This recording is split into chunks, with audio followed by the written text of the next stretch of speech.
Soal Kementerian Tenaga Kerja yang menerbitkan aturan pangkas gaji buruh hingga 25% ternyata masih menuai pro dan juga kontra. Bahkan esok Selasa 21 Maret 2023, kalangan dari Serikat Buruh akan menggelar aksi yang salah satunya menolak aturan ini. Saya akan berbincang dengan Koordinator Dewan Buruh Nasional Nining Elitos dan kami juga telah mengundang pihak Kemenaker maupun Apindo, namun mereka belum bisa bergabung di malam hari ini. Langsung saja saya sapa Mbak Nining, selamat malam. Apa kabar Mbak? Selamat malam, baik. Oke, Mbak Nining, langsung saja seperti yang tadi sudah kita dengar bersama di paket pengantar yang sudah kami buat, di mana Kemenaker mengatakan bahwa aturan ini dibuat untuk mencegah terjadinya PHK yang lebih masif lagi. Nah, responnya seperti apa nih, Mbak? Ya, pertama kami menyampaikan bahwa Kementerian Tenaga Kerja hari ini sudah beralih fungsi gitu ya, di mana seharusnya memberikan perlindungan, peningkatan kesejahteraan, justru melakukan penurunan kesejahteraan bagi kaum buruh. Harus diingat di masa COVID, Permen 104 juga memberikan bagaimana akhirnya berjatuhan kaum buruh, dirumahkan tanpa dibayar, upahnya juga dibayar 50%, 20%, itu dampak dari sebuah kebijakan yang dibuatkan oleh Kementerian Tenaga Kerja yang berimbas kepada daya beli kaum buruh semakin rendah gitu ya gitu. Dimana kita tahu pertumbuhan ekonomi itu adalah berangkat dari konsumsi, dari daya beli masyarakat. Nah, Permenaker nomor 5 tahun 2023 itu sebenarnya pemerintah mengakomodir dari kepentingan dari keluarnya surat yang dikirimkan oleh asosiasi di sektor padat karya gitu ya pada Oktober 2022 untuk bagaimana membuat jam kerja yang fleksibel dan yang sistem no work no pay. Nah, sebenarnya permen ini tidak berdasar sebenarnya, tidak ada aturan yang mengatur tentang bagaimana tentang persoalan pemotongan upah. Bayangkan di masa kaum buruh sudah mengalami bagaimana di masa COVID, di masa persoalan ekonomi global, lagi-lagi kaum buruh dan rakyat adalah menjadi tumbal dari berbagai macam kebijakan termasuk Permenaker ini. Lagi-lagi kita melihat bahwa melalui kementerian ini tidak punya sen terhadap bagaimana penderitaan, ketimpangan yang selama ini terjadi, relasi yang sangat tidak timpang, ketidaktransparan kaum pemodal terhadap kaum buruhnya, kemudian melahirkan kebijakan sepihak yaitu tentang persoalan melegalisasi, tentang persoalan penurunan kesejahteraan. Di mana seharusnya peran dan perlindungan pemerintah itu adalah untuk melindungi seluruh tumpah darah, menjamin pekerjaan dan penghidupan yang layak gitu ya gitu, pendapatan yang layak bermartabat bagi kemanusiaan. Nah, kalau saya lihat, saya baca di TikTok-nya, di Instagram-nya Ibu Ida gitu ya, dia menyatakan Permenaker ini dengan mendapatkan pemotongan 25%, THR buruh harus dibayar penuh. Ya tidak ada yang mengatur, mau buruh padat karya maupun yang lain, sudah ada aturan yang mengatur tentang bagi buruh yang sudah bekerja 12 bulan, itu sudah wajib diberikan minimal adalah 1 bulan upah. Bagi yang belum mencapai 12 bulan upah, maka dia dihitung secara proporsional. Ini lagi-lagi pemerintah kita sangat ngaco dan kemudian sangat tidak punya bagaimana tentang persoalan perlindungan.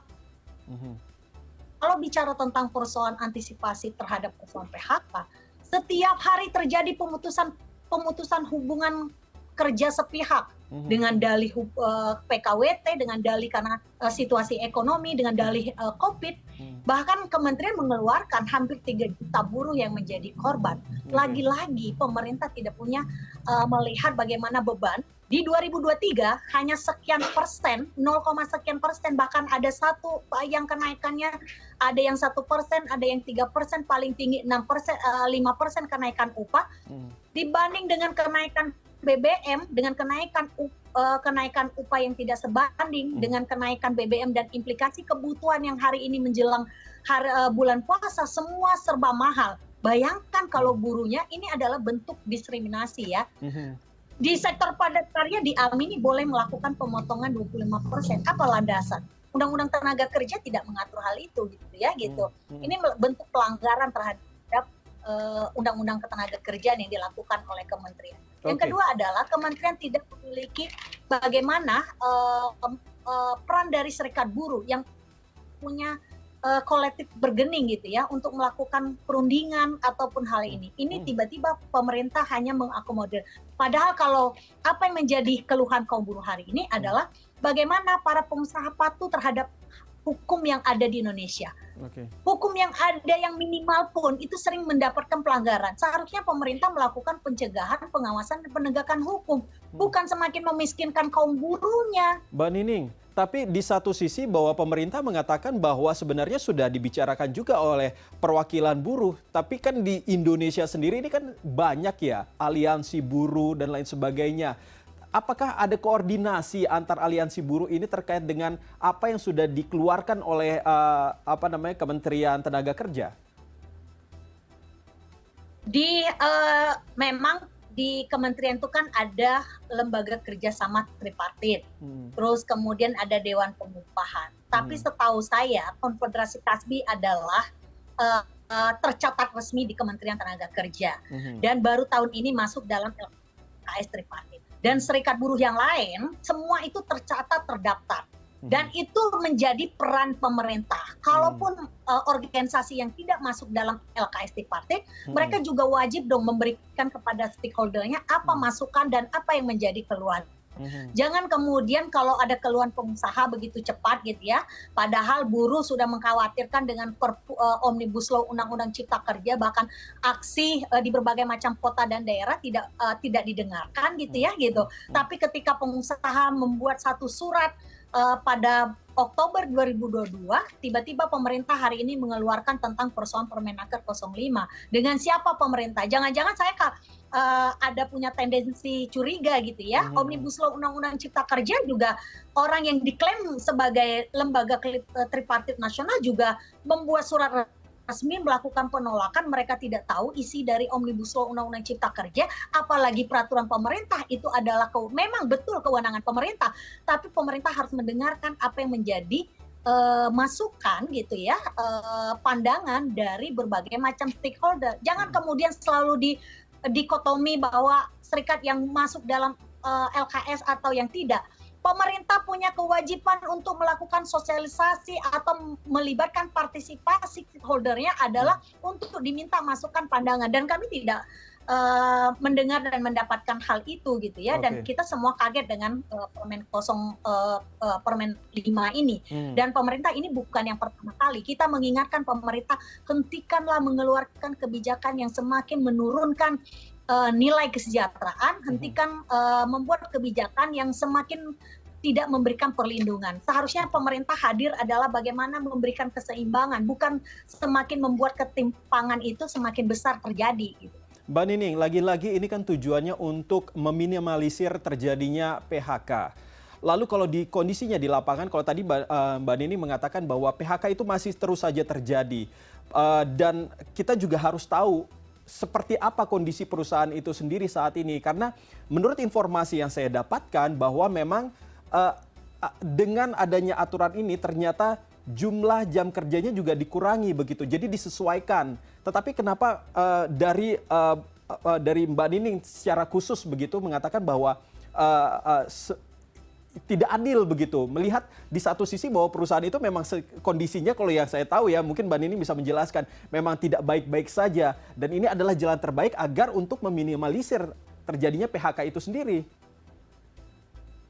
Pertama kita harus melihat, karena baik anggota Kasbi maupun serikat lain selama ini adalah ketika bicara tentang tidak ada trust, ketika tidak ada saling keterbukaan, maka sulit bagi kaum buruh untuk menerima bahwa keadaannya dalam keadaan sulit. Bagaimana mungkin kita menyatakan bahwa perusahaan sulit kalau dia terus melakukan penerimaan tenaga kerja yang sistem magang, yang kontrak, yang kemudian sistem harian gitu ya. Di sisi lain biasanya menjelang lebaran ataupun menjelang kenaikan upah, para pekerja dikurangi. Tapi kemudian 1 bulan kemudian mereka melakukan penerimaan. Contoh misalkan, yang beberapa bulan yang lalu di masa COVID menyatakan banyak perusahaan melakukan pemutusan hubungan kerja gitu ya, ingin melakukan penutupan. Setahu kami tidak ada perusahaan yang melakukan penutupan. Yang ada adalah mereka melakukan ekspansi, memperluas usaha-usaha mereka di daerah wilayah Jawa Barat, Jawa Tengah, di mana upahnya rendah gitu ya, di mana tenaga kerjanya itu di sana adalah sistem magang, sistem kontrak ataupun sistem alidaya. Nah, itu yang kemudian itu menjadi landasan. Yang kedua adalah masih banyak buruh di sektor padat karya tetap melakukan kerja lembur gitu ya. Penerimaan pekerja walaupun hanya 10 orang, 20 orang itu sering terus terjadi gitu ya. Beberapa bulan bisa sampai ratusan orang menerima, dari aset-aset bertambah. Bagaimana mungkin kita bicara tentang persoalan perusahaan yang tidak sehat? Contoh di Jakarta saja. Ketika masa Covid ada salah satu perusahaan dan dia memproduksi pakaian olahraga ya, dan itu perusahaan sudah lebih dari 15 tahun. Di masa Covid itu digunakan, awal-awalnya melakukan perundingan terhadap para pekerja adalah melakukan pemutusan hubungan kerja dengan setelah itu menggantikan para pekerjanya diterima kembali dengan sistem PKWT, kontrak. Nah, jelas kemudian buruhnya melakukan penolakan gitu ya, karena mereka mau pakai tentang landasannya adalah Omnibus Law, Undang-Undang Cipta Kerja. Nah, setelah mereka melakukan pemutusan hubungan kerja, ditolak, diperjuangkan, tidak lama, dalam hanya beberapa hari bahkan minggu, mereka beroperasional menerima para pekerja baru. Dan itu banyak perusahaan yang kemudian perusahaan-perusahaan yang nakal, yang menggunakan tanda kutip misalkan di masa pandemi seolah ini punya dampak, tapi mereka melakukan pemotongan upah, para buruhnya masih kerja lembur gitu loh. Terus kemudian juga di masa sekarang gitu loh ya. Jadi pemutusan hubungan kerja itu bukan karena tidak adanya produksi, bukannya karena buruh tidak berproduktivitas, tapi perusahaan biasanya mereka mengurangi produksinya di sini, mereka memperluas usaha-usahanya di wilayah Jawa Barat pinggiran, di Jawa Tengah, hal-hal seperti itu. Artinya seharusnya bisa ada langkah lain yang dilakukan oleh pemerintah, tidak harus melakukan pemotongan upah gitu ya, di mana kita tahu di masa pandemi pun juga para pengusaha juga mendapatkan subsidi gitu ya gitu. Nah, ini menjelang Lebaran, terus dengan kebutuhan yang semakin tinggi, selain melakukan pemiskinan gitu ya, penurunan terhadap kesejahteraan, ini melakukan diskriminatif. Berkali-kali pemerintah membuat di sektor padat karya ini agar upahnya, kalau dulu misalkan beberapa tahun kita melakukan perjuangan ketika pada saat itu pemerintah berbagai macam daerah ingin menginisiasi upah minimum sektor padat karya di bawah upah minimum. Bayangkan, upah minimum itu kan batas sebagai jaring pengaman, tapi di sektor padat karya mau dilahirkan upah di bawah itu. Ini kan di mana letak kemanusiaan, di mana meletakkan bahwa buruh yang hari ini memberikan kontribusi terhadap para pengusaha dan juga memberikan kontribusi terhadap negara melalui potong pajak secara langsung gitu ya, dengan kebutuhan yang hari ini kita beli juga menanggung beban pajak, tapi kemudian hari ini harus dipotong gajinya 25%. Bayangkan, bagaimana mungkin kalau kita bicara tentang persoalan generasi buruh hidup sehat, kalau daya untuk konsumsi makannya semakin ditekan serendah-rendahnya. Ini kan sangat tidak adil. Ini yang tidak tepat ya dilakukan oleh Kementerian Tenaga Kerja. Kalau saya sih usul saja, Kementerian Tenaga Kerja ini berkali-kali mengeluarkan kebijakan. Ganti saja, bukan Kementerian Tenaga Kerja, tapi kementeriannya para pengusaha. Baik, sementara itu Presiden sempat menyatakan bahwa masyarakat diminta untuk lebih banyak berbelanja begitu ya, supaya roda ekonomi ini terus berjalan. Tetapi Mbak Nining, ini ada yang menarik. Ini kan berlaku kalau saya tidak salah selama 6 bulan ya. Kalau di lapangan sendiri dari teman-teman Mbak Nining, apakah memang sudah merasakan hal tersebut bahwa di tanggal di akhir bulan ini bahwa langsung akan ada pemotongan atau seperti apa?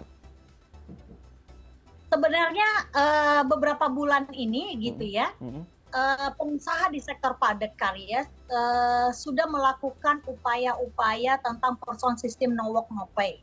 Dan beberapa perusahaan itu terjadi gitu ya gitu. Walaupun itu tidak disepakati, dipaksakan oleh para pengusaha dengan dalih persoalan ekonomi global. Padahal di sisi lain, para pengusaha tidak pernah terbuka bagaimana produksinya, bagaimana tentang persoalan apa problemnya. Yang mereka keluhkan adalah selalu menjadi alasan ekonomi global.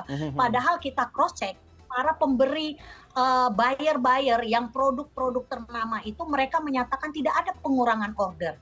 Kalaupun ada terjadi penundaan pengiriman, tapi tidak membatalkan, tidak mengurangi produksi yang mereka sudah perjanjikan gitu loh. Anggaplah Mbak Nining bahwa memang perusahaan sedang ada masalah terkait dengan keuangan dan juga produksinya begitu.